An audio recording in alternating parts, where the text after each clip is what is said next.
everyone. Welcome back to the Rebel Crow Psychic Show with your host, Athena Silver. Tonight, we have an awesome guest, a great author who has written a really awesome book all about the fantastic 50s and the precursor to the psychedelic 60s. It is definitely not an interview you're going to want to miss, so stick with us.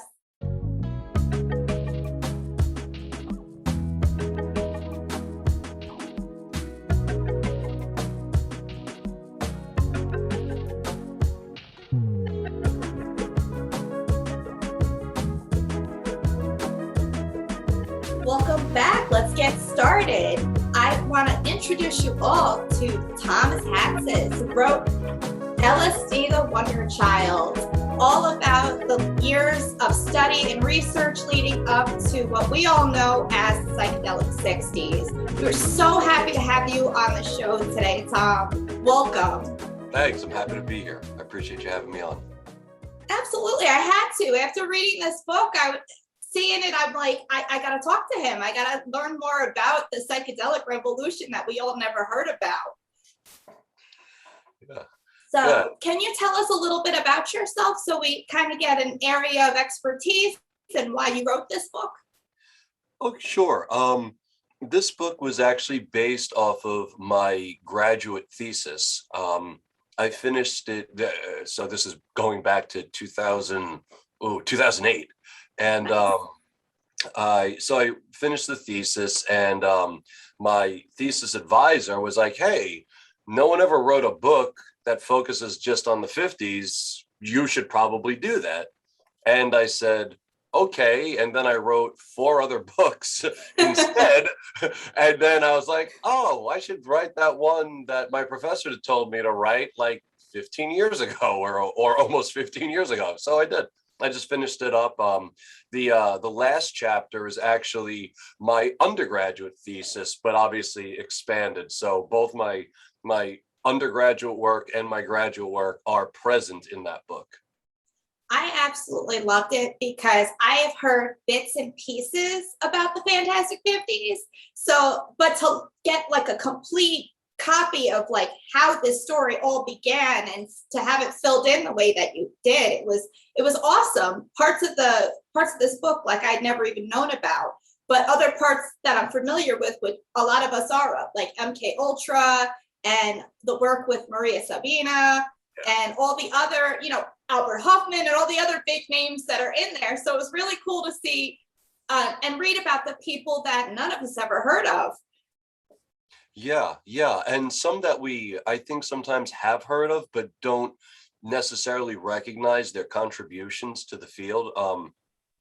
That's one of the things I'm glad you picked up on that, because that was one of the things I was trying to do, was shine a light on some of the overlooked people in psychedelia. When you read most books that deal with psychedelia in the mid-20th century, firstly, they usually deal with the 1960s, as I'm sure you know. And the ones that do deal with the 1950s pretty much focus exclusively on just the more popular names that are all just men. Albert Hoffman, Humphrey Osmond, Aldous Huxley. But the truth is, there were so many women that were far more influential. And what I argue in the book is that Maria Huxley was actually more influential in psychedelia than Aldous was. He got the credit for writing The Doors of Perception, but the ideas contained within The Doors of Perception were all Maria Huxley's ideas, not Aldous's ideas. And it's funny you say that, because you get that vibe when you read Doors of Perception, that there's a female essence here that's not really being acknowledged. Well, he does.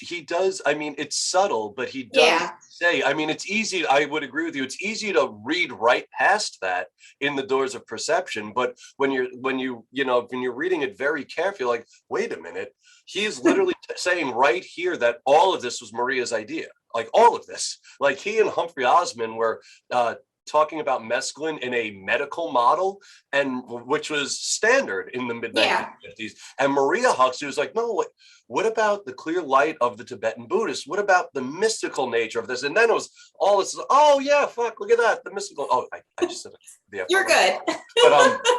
But you know what I'm saying? It's like, and the first time I read that 20 so years ago, when I, you know, in the early aughts, when I read when I wrote my undergrad thesis, you know, that was one of those things that my eyes just kind of glossed over. And then when I was rereading it to write Wonder Child, it's like, oh wow, this is all Maria Huxley. Like, that was all her. And Maria Sabina as well. That's why I wrote the chapter where most books deal with the meeting of Maria Sabina and Robert Gordon Wasson from his perspective.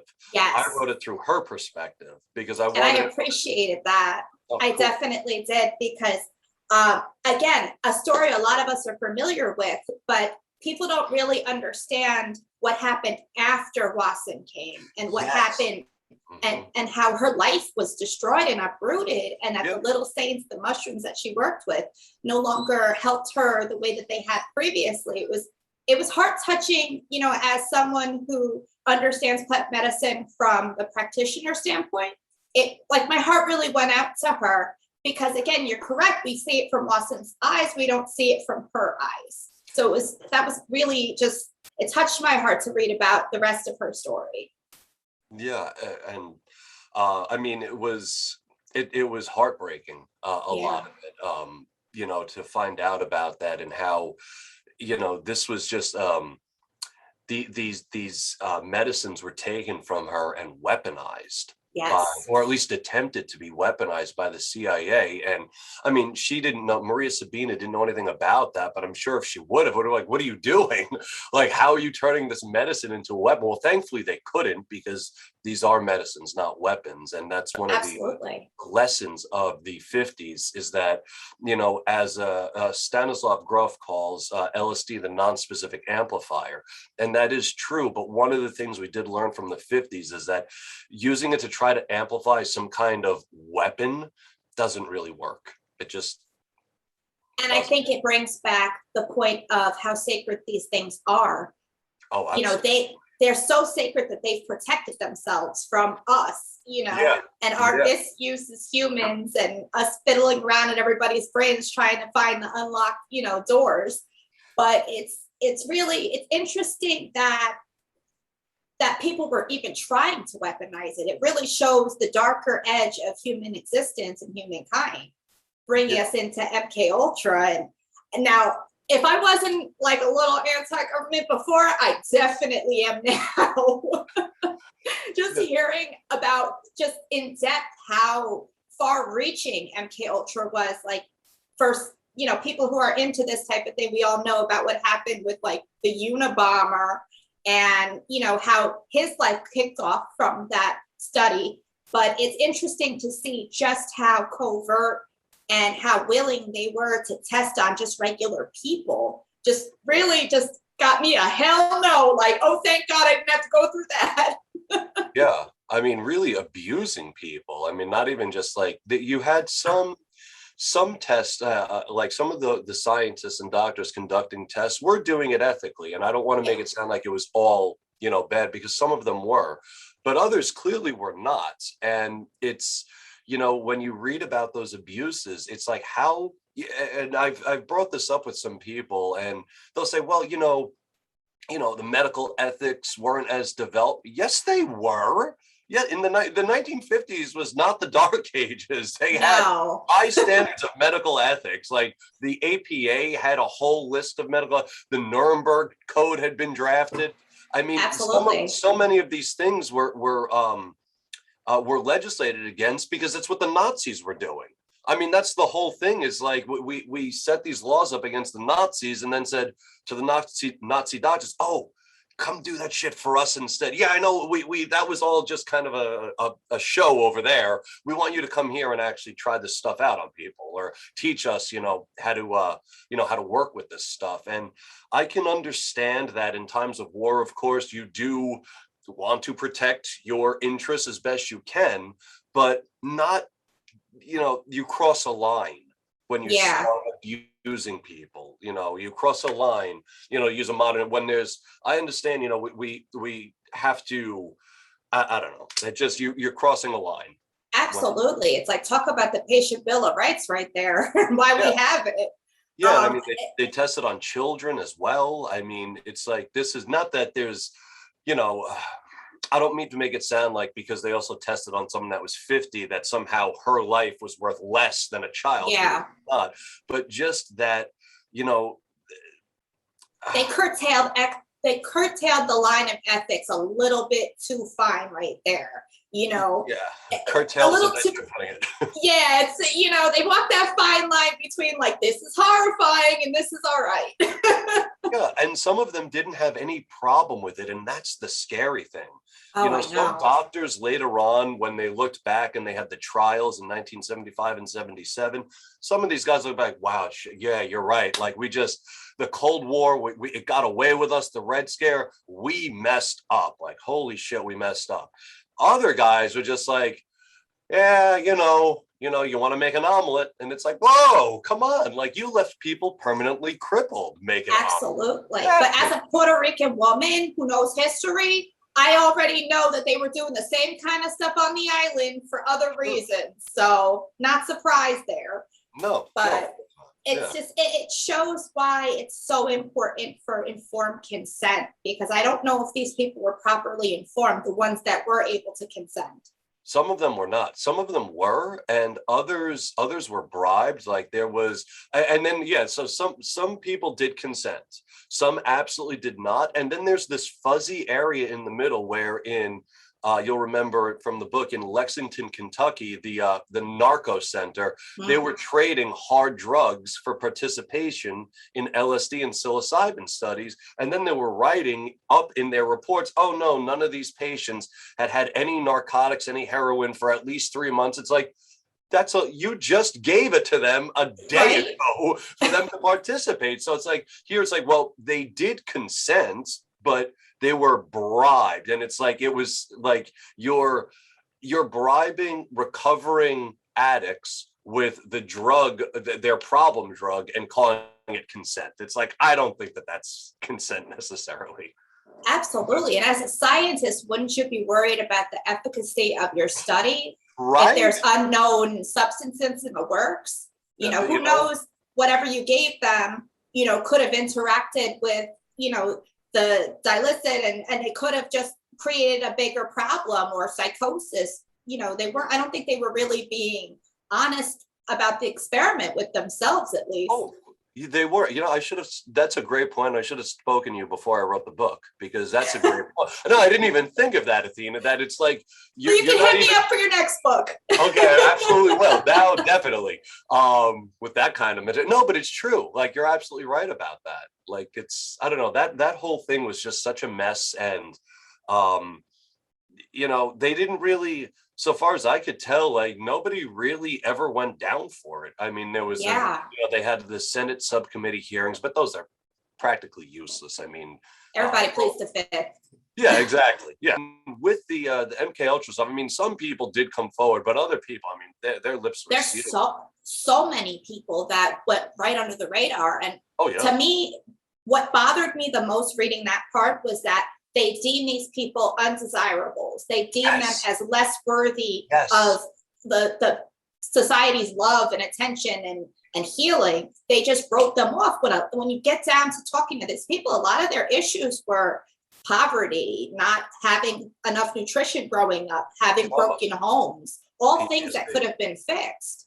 Yeah, and these are all something else that we have to keep in mind. Like, this was right after World War II. We're talking about a whole lot of guys that just came back from Europe, completely traumatized by the experience, now being secretly lured into an apartment, secretly dosed with LSD to record their, it's just like, this is unbelievable that they did. Not to mention the ones that came back with raging habits. Yeah, exactly. It's scary. So let's go into a less horrifying and depressing question. Sure, absolutely. All right. So which one of these scientists from your book would you have dinner with if you could, and why? Maria Sabina. I would love to sit down and just have a chat with her about anything. and I would just sit there like this, listening. Like I Me I would too. keep my mouth shut the whole time. I just be like that. I feel that way about Hunter S. Thompson. I'd be like, tell me more about your crazy adventures. Yeah, right. Yeah, and pass the bottle. Oh, for real, right? I don't know if I'd want to take whatever's in that bottle. So if it were anybody else other than Hunter S, I wouldn't. But because it's him, I'd be like, well, it's not going to kill me. Worst comes to No. worst, I end up in Vegas with a gun to my head, and like, Or you the bats, the bats. the bats, or I wake up in bat country somewhere. But Yep. Oh, I love that. I love it. All right, so let's get to another fun question. Let's talk about Aldous Huxley and the Doors of Perception. sure. Not about him specifically, but you brought up about Robert Zahner. Is that how it's said? Yeah. Robert Zahner. And how he disagreed with Aldous Huxley and his assessment of the psychedelic experience and the way it was written in Doors of Perception. I absolutely loved that part of the book because when you read Doors of Perception, you're reading it going like, all right, this is out there, and for a lot of people at the time, they were not familiar with mescaline. So to hear like a scholar, someone who has studied ancient religions and mysticism, to do it and to read Doors of Perception and kind of snap back at it, it was interesting. I agree. Robert Charles Zahner is another one of those people that's kind of glossed over in psychedelic history. And to read most books on psychedelic history, especially the ones that focus on the 60s, you would think that just everybody was in love with the Doors of Perception. Like that it was just like, and don't get me wrong, it flew out of the bookstores. People did digest it, but there was a huge backlash against it. And with Zahner, his critiques again are a little I'm not saying that he doesn't have a right to have his perspectives, of course. I just think that like his main problem with Aldous Huxley was that Zahner was a Christian and Huxley was talking more about a Gnostic kind of God, like and for Zahner, it was like, well, you're not talking about my God. So again, kind of bigoted, like, well, who said that your God is the right one, right? There've been gods and goddesses and whatever, all throughout history. How do you know yours is the right one? So there was that, and also his insistence that only, primitive, undeveloped peoples would find use for these plants and fungi. Again, it's that kind of old school bigotry that it's like, colonialist mindset. Yeah, very colonial, very supremacist. Very supremacist. He's very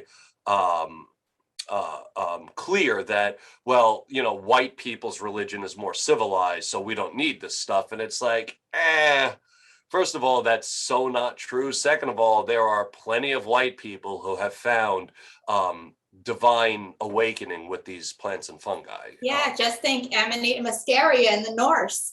Yeah, exactly. Amanita muscaria, lots of henbane, mandrake, cannabis. With the ancient Hebrews and cannabis. And it's like, and it's right there. It's like, okay, so I would say to Zahner, well, so you're a Christian that grew out of Judaism. We know through archaeological discoveries that the ancient Hebrews were using cannabis. We found the Temple of Arad, which is just south of Jerusalem, archaeochemistry. The archaeochemists, they scraped the incense burners and they found the resin from cannabis and frankincense. We also know that cannabism in the Old Testament was cannabis. So it's like, we know that the early Christians were using mandrake and using opium as well. They write openly about this. There was a bishop named Theodoret in the 5th century, a Syrian bishop, who wrote how he used to love taking opium and then, getting into this isolated headspace to contemplate the Bible. So Christians were into this stuff. So absolutely. They just killed off those particular sects at a certain point in time. They were like, enough with you free, love, and happy hippies. We got to bring you guys into the fold. Yeah, in some cases, that's exactly what they did, especially with Wise Woman. I wrote the book, The Witch's Ointment, pretty much about how that all took place. Absolutely. And another great book. I loved it. Oh, For me, his point about, the primitive people, the whole time I was reading that, I was thinking, yeah, I wish he was around now, because it's the primitive people's medicine that we're all flocking to for yeah, answers. exactly. So yeah, and so he's another one of going back to your who would I want to sit down with and have dinner with? I would love to sit down and be like, Charles, we need to talk. Absolutely. Like, we really need to correct a few things. You got to shut yourself down now. Yeah. We need to put on our listening ears, like, and just. All right. So, my next question is, what lesson should us contemporary people take away from all the events and experiments that went on during the Fantastic 50s? As we rediscover the medicinal applications of LSD and all these other psychoactive agents. Sure. I would say mostly that they're not magic bullets, which was the sort of paradigm of the 1960s, was that, oh, if you just, whatever's bothering you, just take some LSD and you'll be fine. The lesson of the 1950s was that that's not true at all. And that you have to do the work. And there were several, it came up several times in the literature, the medical literature, where one of the patients who took LSD would say something, and I'm paraphrasing here, like, yeah, this kind of showed me the possibility.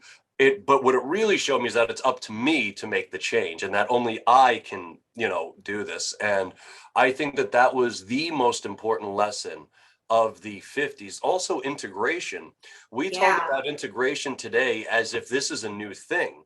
But during the 1950s, they were all about integration. I mean, they were talking about integration back in 1952.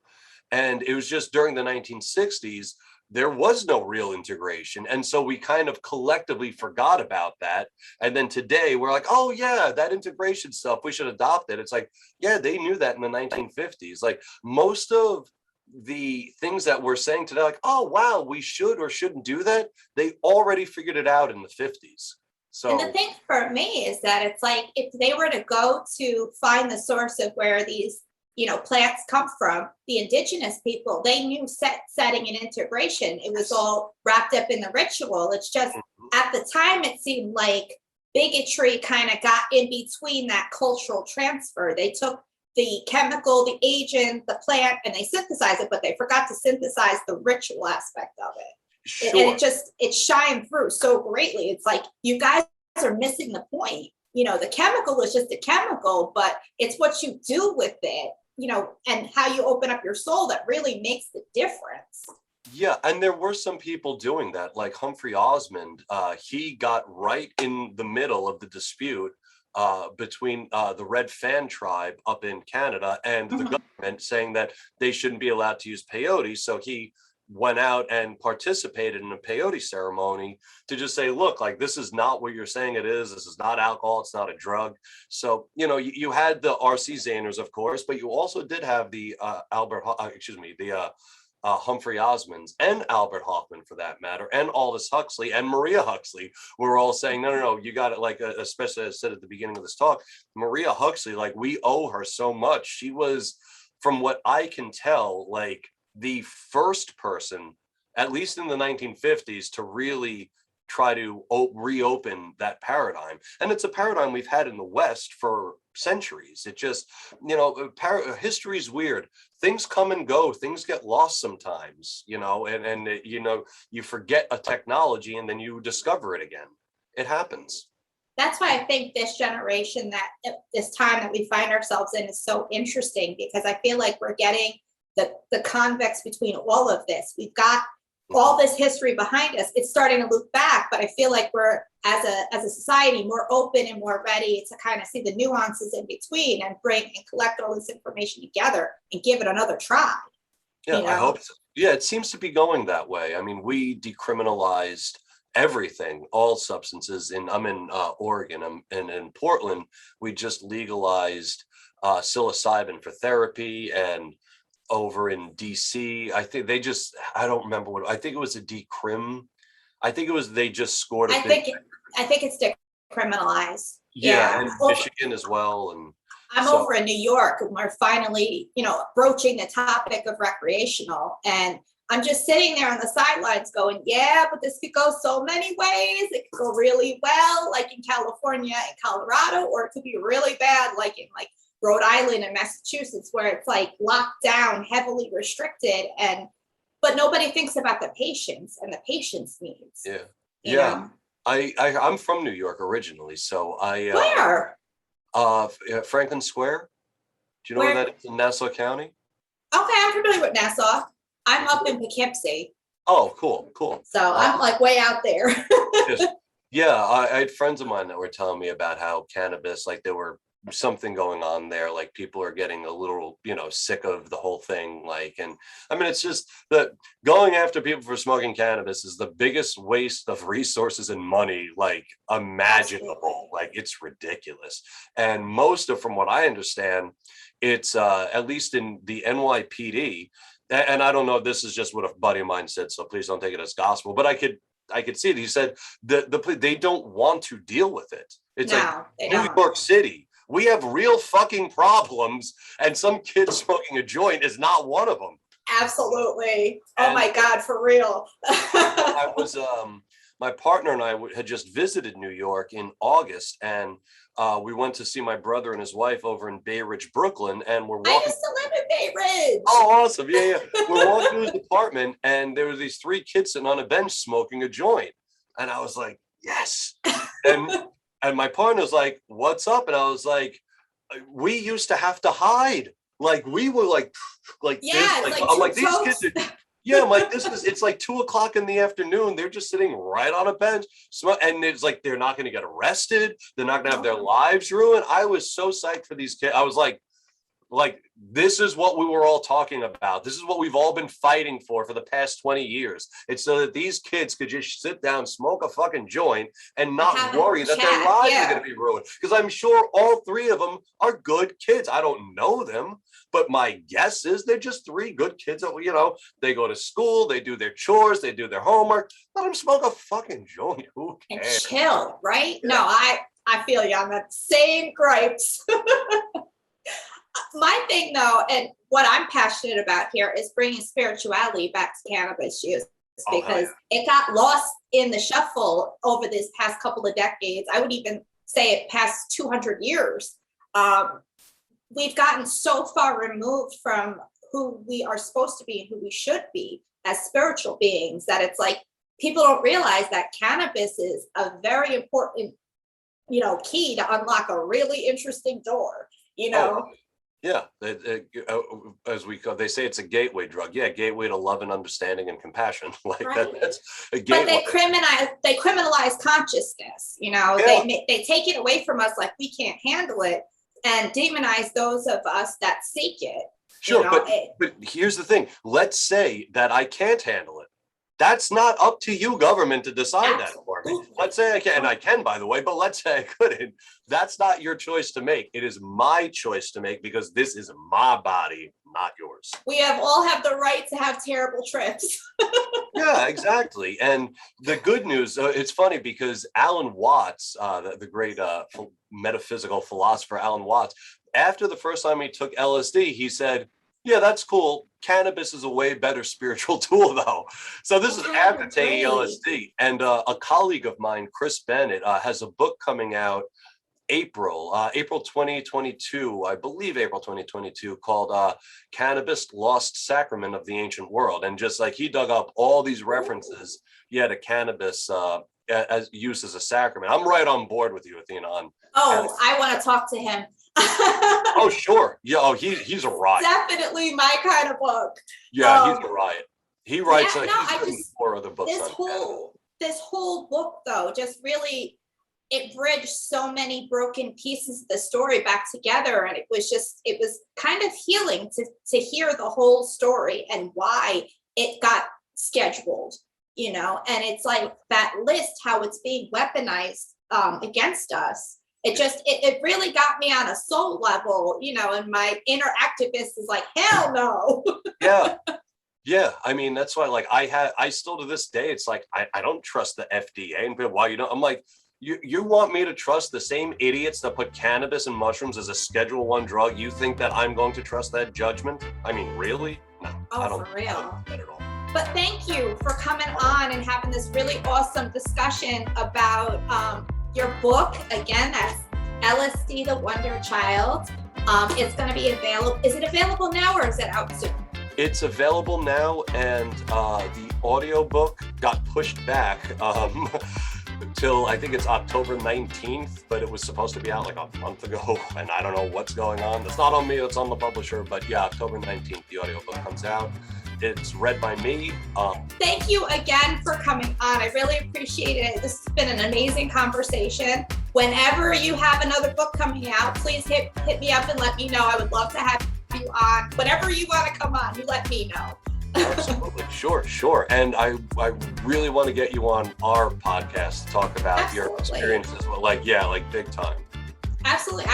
This is my life. I love to talk about it. I'm an open book. You can ask me whatever. Perfect. Well, that's it. You just checked all the boxes right there. Sounds good. Cool. Well, for everyone, I am Athena Silver, your host. I'm a professional psychic medium, a minister, and a witch. For anyone who is looking to have a reading with me or to have one of my services, my website is readingswithathenasilver.com. My Instagram is @athena.silver, and my TikTok is @Athena_silver.